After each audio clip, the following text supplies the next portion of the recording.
Les yeux qui trompent le cœur partie 3. La nuit de la révélation. Cette nuit-là, quelque chose était différent. Il était environ 2 heures du matin.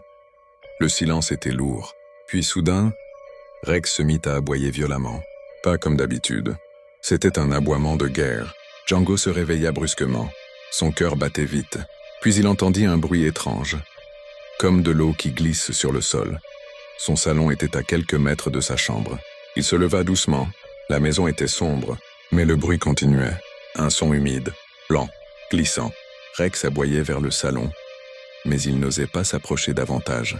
Django prit son téléphone pour éclairer le passage. Et quand il entra dans le salon, il vit des traces d'eau sur le sol fraîches, comme si quelqu'un venait de sortir d'une rivière. Son souffle se coupa. Les fenêtres étaient fermées, les portes verrouillées. Il murmura « Seigneur Jésus, protège-moi. L'Éternel est ma lumière.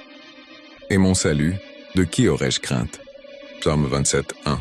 Soudain, il sentit une présence derrière lui. Il se retourna rapidement, rien. Mais Rex grognait vers le coin de la pièce. Puis Django entendit une voix, pas forte, mais claire. « Pourquoi cherches-tu à voir ce qui est caché ?» Son sang se glaça. La voix ne venait pas de dehors. Elle venait de l'intérieur de la maison. Il recula lentement. Puis la température de la pièce changea. Un froid inhabituel envahit l'air. Les traces d'eau semblaient mener vers le canapé. Et là, pendant une fraction de seconde, il vit une silhouette, une forme féminine, mais pas normale.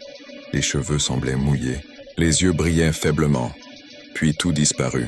Rex aboya encore plus fort. Django tomba à genoux. Il ne cria pas. Il ne paniqua pas. Il pria. « Seigneur Jésus, si cette relation ne vient pas de toi, arrache-la de ma vie.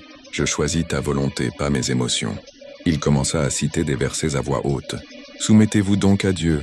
Résistez au diable, et il fuira loin de vous. » Jacques 4,7. À mesure qu'il priait, le froid disparut. Les traces d'eau commencèrent à sécher. Le silence revint. Rex se calma doucement. Django comprit alors une chose terrible. Il ne combattait pas seulement un doute. Il était face à un piège spirituel. Le lendemain, il décida de tester quelque chose. Il invita Mirella à prier avec lui. Quand il prononça le nom de Jésus-Christ avec autorité, il remarqua un léger changement dans son regard.